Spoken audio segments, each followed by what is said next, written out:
Hi, Monica. Hey, Ellen, how are you? I'm good. How are you doing? Good, thank you. Thank you for joining me. So For this is this your sure. first Instagram Live? Actually, it is, yes. So I'm excited. I was like, oh, where do I have to, making sure that it was working. So, yes, Yeah, you did it perfectly. yeah, Seems like we're up and running. So we'll just give people a few more minutes to join us sure, since they'll get some little pings when they log on. sure. And you Okay. can see like all the little comments in the I can see, bottom. yeah. So Yeah. glad to do this with you. I'm happy to help in these times. They are hard. Yeah, I really appreciate it. And I'm speaking for the company as well. Acciyo is really glad that you were able to join us for this. Sure. Yeah. So we're letting people join, but just in case you are joining, I just wanted to say we've been at Accio, we've been working on a news wellness campaign. So this is part of our event series, and I reached out to Monica, and she was gracious enough to help us. And so she's a well-being and resilience strategist, and she works with companies to create programs, and she's a founder of Life Full of Goodness. So that's her own company, and she's been working with companies through this whole positive psychology and sort of training program to build, like I said, that well-being and resistance. So we're just so glad that she's able to join us. Yes, I'm here. Yeah, happy to be here. And yeah, like I basically create either programs or workshops for companies where we talk, talk a lot about tools and strategies that they can bring to their life or to their work so that they feel better and they are more resilient with challenges. So even before this, we need resilience, we need to work on relationships, so things that really add up to our well-being. So that's what Life Full of Goodness does. And I use different methodologies, like I use design thinking, I have coaching techniques. So yeah, and all these kind of science-based, those all these tools are kind of science-based from positive psychology. Yeah. And Monica's joining us on the East Coast. Are you in Georgia? I am in Georgia, Yeah. in Atlanta, Georgia. So, we're hot, hot, hot. Oh, yeah. Nice. And I'm in Los Angeles. So we're doing a little bi-coastal virtual event, which is awesome that we're able to do that because we Yeah. normally wouldn't be able to. So, Yeah. okay. Yeah, so we'll start jumping in and people will join as they come along. But we Sure. kind of shared about Monica's work. Do you want to talk a little bit more about Life Full of Goodness and what you've been working on?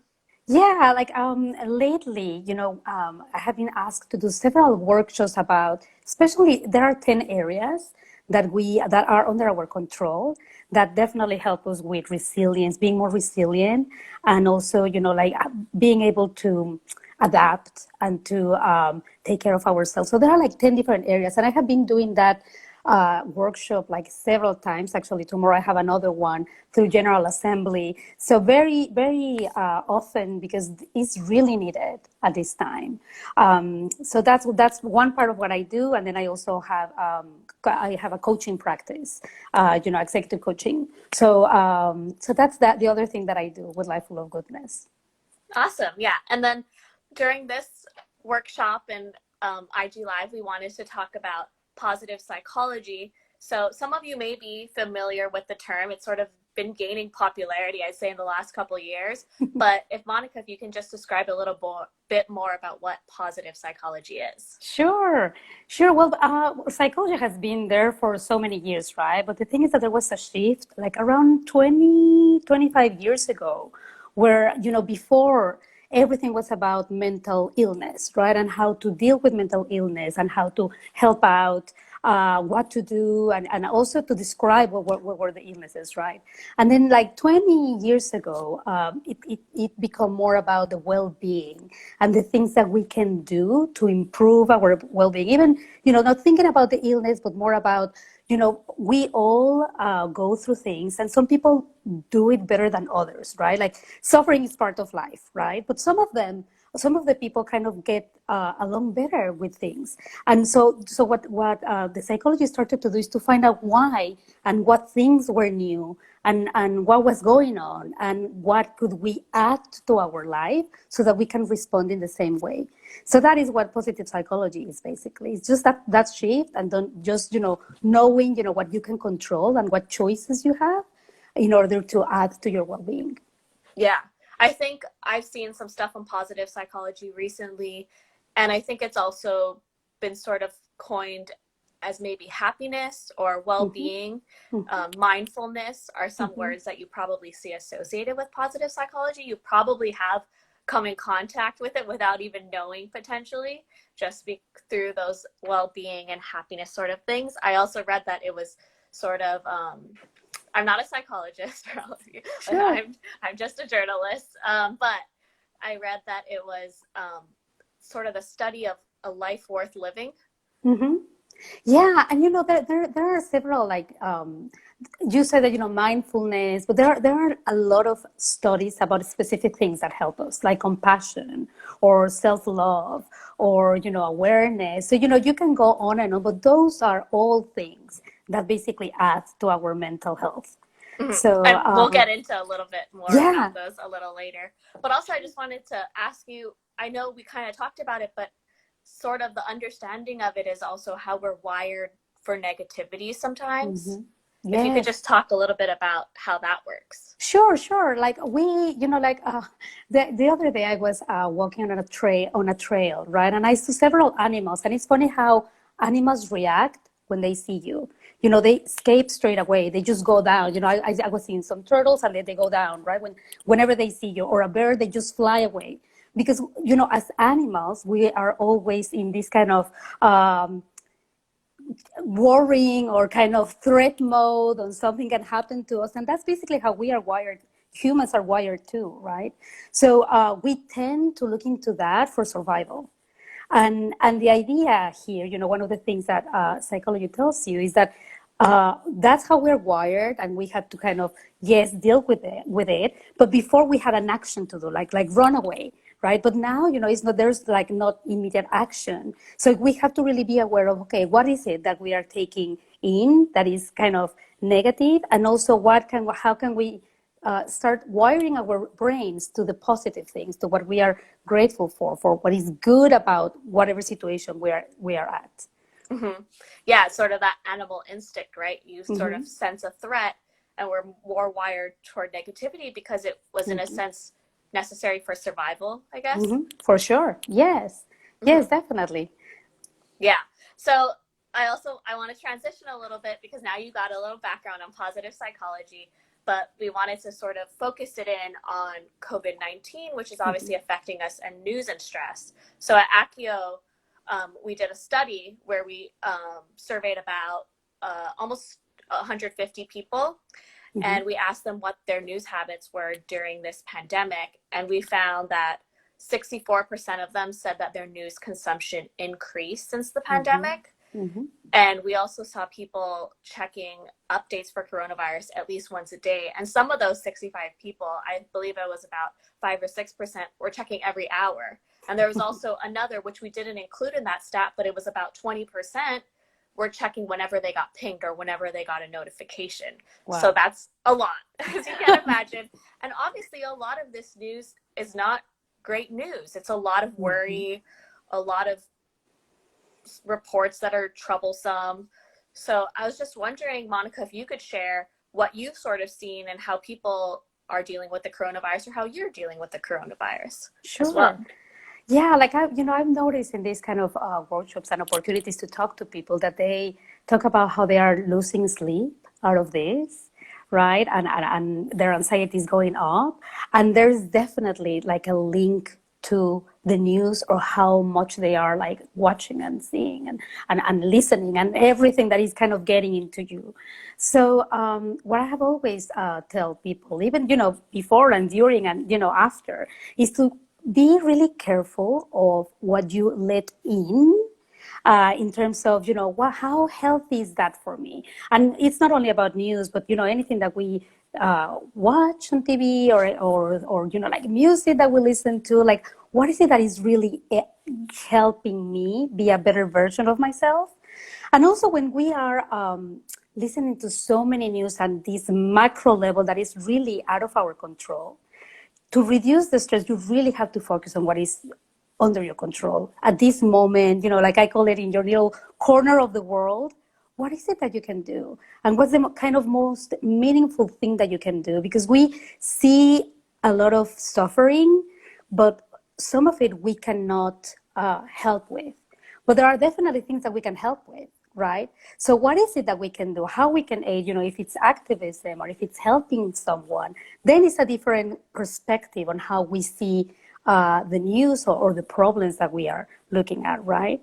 So I would say that. Another thing that I normally offer to people is to really remember to be in the present, because we are so good about making our own stories and how bad, again, going into that negative bias, thinking about how bad things are going to go, and how, this has never been present in humanity, and, we are not going to make it, or whatever, it is that the story that we make for us. Normally it's in the future, like it hasn't really happened, and we're already suffering and feeling anxious about it. Or sometimes we are really looking back and saying, oh my god, the concert that I wanted to go, or this thing that I couldn't do, and then you feel sad, right?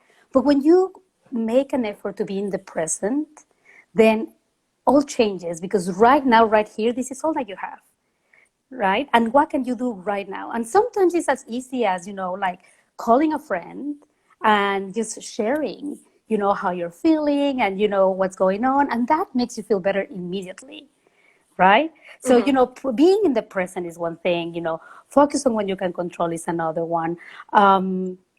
So yeah, I don't know if you want to, if this Yeah. is resonating with what you know.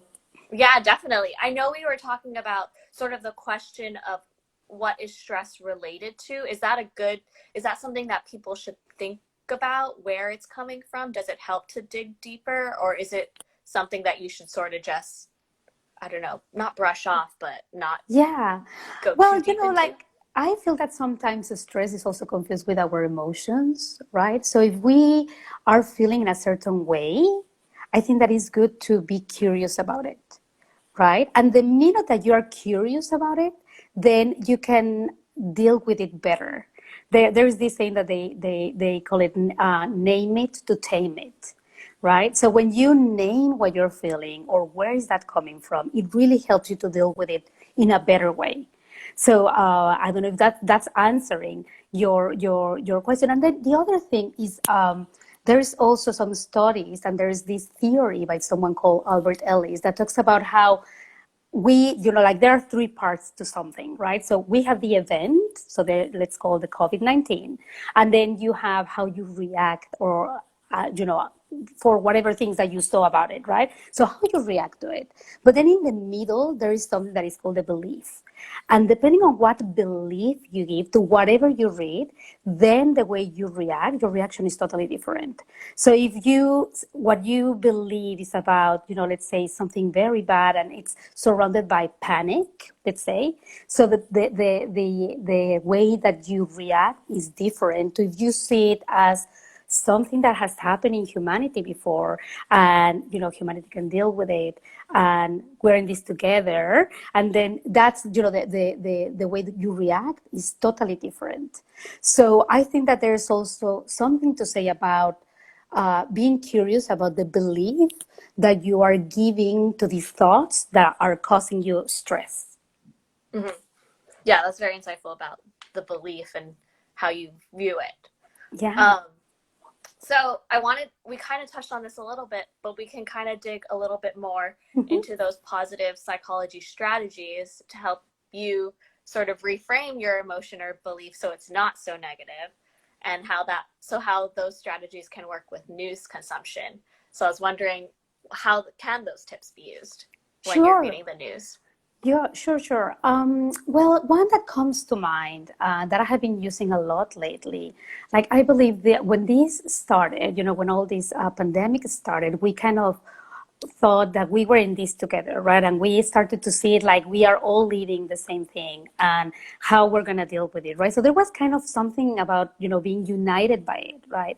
Lately, I think that as this is progressing, people are getting divided about how to deal with it, right? So, some people are all for masks, and some people are like, there's no way that I'm going to use a mask.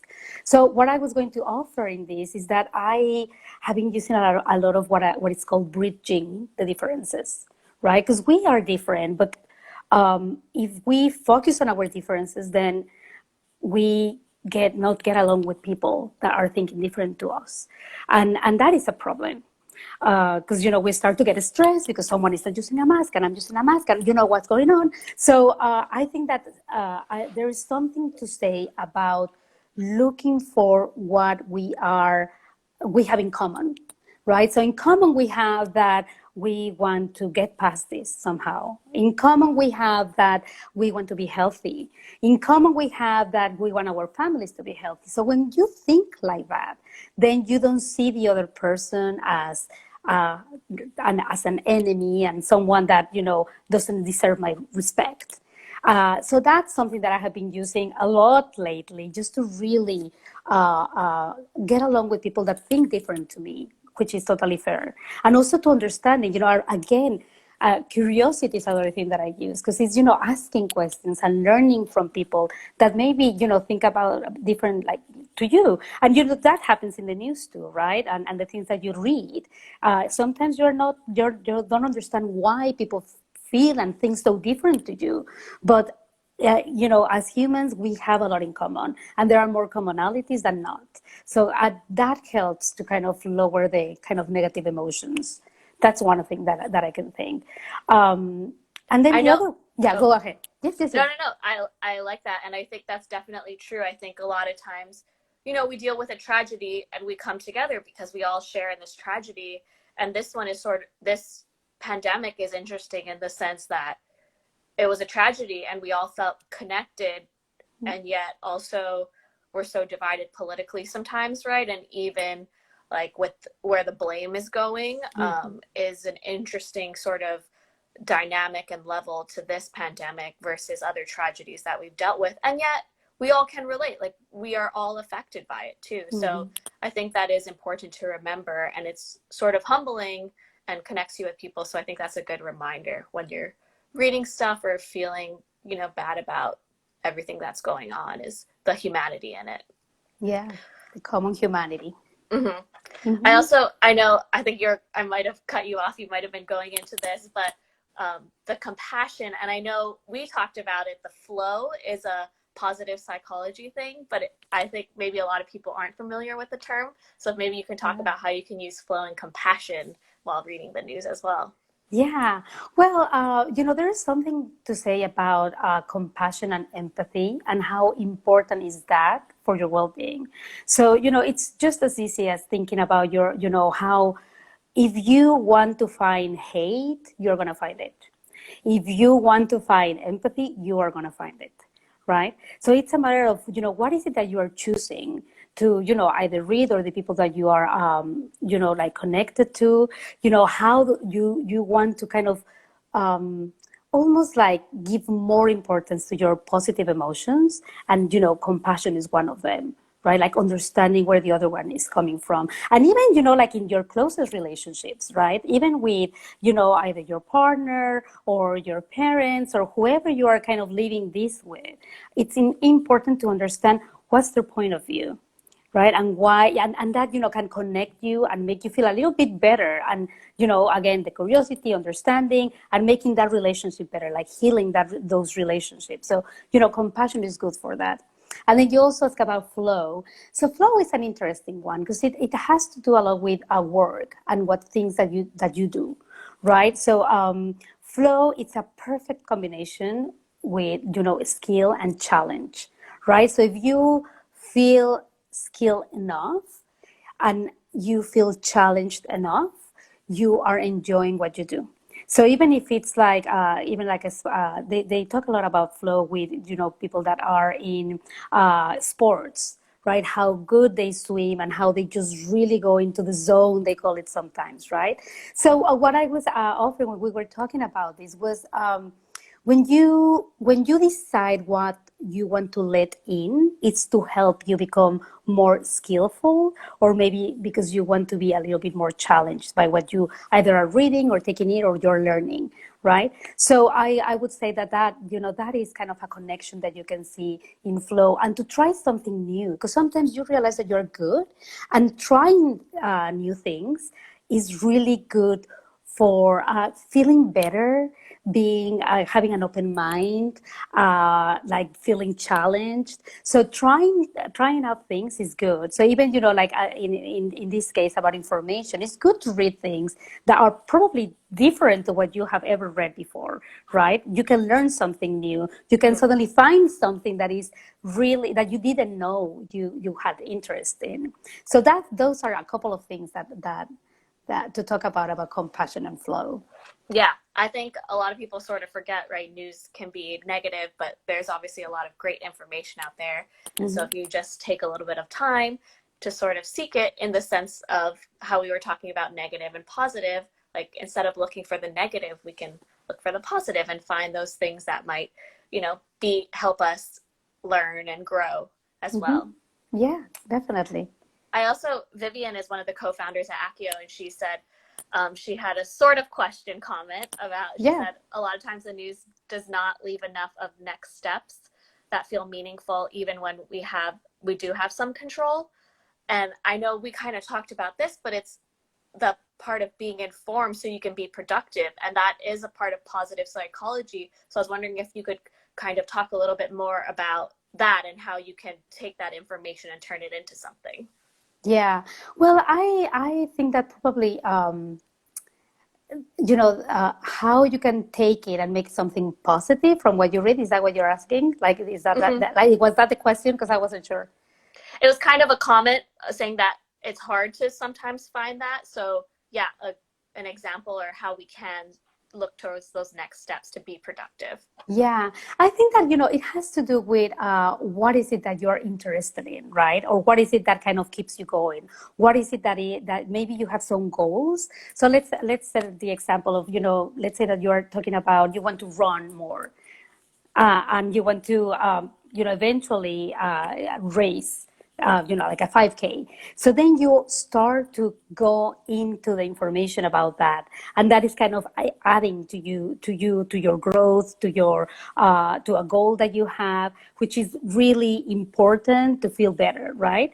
Or if you are if let's say that you have a new job or you lost your job, what is it that you can do, right? So it's really to learn, to understand what's going on, to see where things are shifting to maybe, learn something that you didn't know that you needed and now you need it. So, I think that that's how you can integrate like new things into what you are reading or into what you are taking in. And also I will go back to things that you enjoy too. Like if before you used to play an instrument and you forgot about it because of lack of time, then maybe something about music that you want to get in, and what is going on with the music industry. So I would say that that's another way to do it. Does that answer her question? I hope.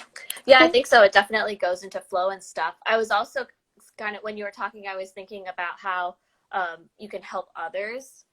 And is that part of positive psychology? Oh, for sure. Yeah.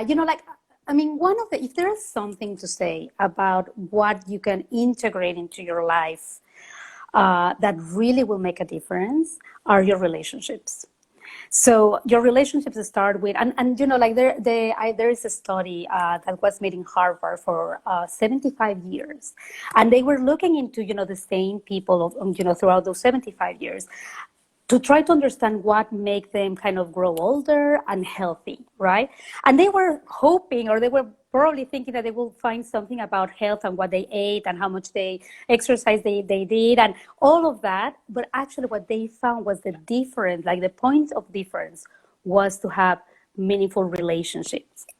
People, like if you have people that you can rely on, then you will live longer and you will be healthier. It doesn't matter all the other things that we have learned about, like food and exercise and all that. So meaningful relationships are important. So yes, your close people, that you have relationships with, if you can heal them and help out and nurture those relationships, that is really a good investment, if you like, of your time and efforts. But also, I would say, talking about helping others, I would also talk about helping yourself. Because sometimes we forget about ourselves. And sometimes we might have a good relationship outside, but not really with ourselves. And that's another relationship to nurture, right? So what is it that, how am I taking care of myself? How am I loving myself? How am I critiquing myself? Being aware of that is really important. And I will even take it further to say that relationship to what is happening, it's important. So, relationship to, okay, either you accept what is going on, whatever it is, these or other things, and then how you react from them, how you build up from them, right? So, I think that there are like three steps to these kind of relationships. Is your relationships to others, your relationship with yourself, and your relationship with the situation, and how you deal with those things. Mm-hmm. Yeah, definitely. I see Johnny also has a question about gratitude. Yes. And he was wondering, what is the role of gratitude in positive psychology? And at what point does gratitude become too accepting of the status quo or complacent? Yeah, no, I wouldn't say, okay, so gratitude will be to savor the good things that are happening whenever they are happening, and noting them and being aware of them. That doesn't mean not working towards what is not right.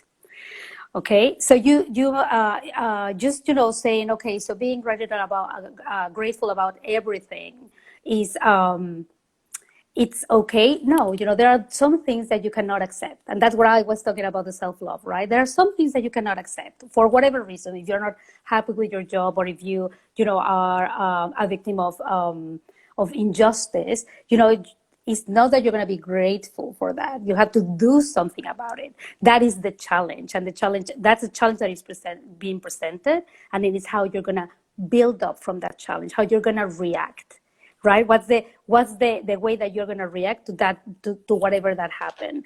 So yeah, gratitude definitely has a lot to say about how we feel, and adds up to our well-being and to our mental health. But that doesn't mean to just be accepting of whatever happens, Mm-hmm. if that makes sense.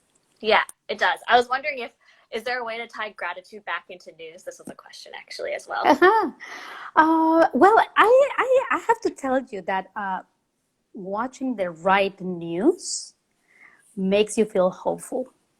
I have been reading a lot of, and consuming a lot of great, good news. And that really makes a difference, because this COVID-19 has made us so polarized in everything, even emotions, even news, everything is kind of really polarized. Either it is very bad, or it can be really good and hopeful. So I tend to go for that, and I tend to go, that really makes me feel better. So all the people that are helping out, all the strength that those in nurses and doctors that are helping, that strength that makes me feel really hopeful and also grateful, right? And I never thought about that. The people that are cleaning all the time, so that we don't get the virus everywhere. Mm-hmm. The people in the grocery. So when I read about those things, or people that are raising money, or people that are doing food drives, and even being part of that, right? So I think that there's definitely something to say about the information and how it makes you feel better and grateful for what Mm-hmm. you are looking at. Yeah, definitely. We have just about a minute left, so I think those Yes. are a lot of great tips. But is there anything else we want to sort of leave people with? I think that was very important about, finding the gratitude. And even like we said, like, Mm-hmm. don't be complacent, but there are things that you can find gratitude in, even in a possibly negative story. You can, thank the people that are working to get that story out, or the people behind the scenes that are making it happen. So I kind of took away the little things you can find to be grateful for in, maybe something that's not so great, but there is usually something that you can find. There But is what always something that you can find, even in the worst of situations, right? And that takes me to like Viktor Frankl, right? Which is like extreme, but he I don't know if you know about him, but he's an Holocaust survivor that always talks about how even in the worst of situation, you have choice on how you look at things, and you have control about your actions and your thoughts, mm-hmm. right? So if there is anything to be left with, is that you are in control on how you see things, and you have a choice on how you react Yeah. towards them. Mhm. Yeah. Definitely. I think that's a great note to end it on. So if you guys do have other questions, I mean, you can shoot it to us on the Acciyo page. You can leave your message um, on the post with Monica on it, and Yay. we'll be sure to get them to her so she can try to answer them for you. But we really appreciate Monica joining us and all of you. So thank you. Thank you for inviting me. Thank you. Bye bye. Okay. Bye.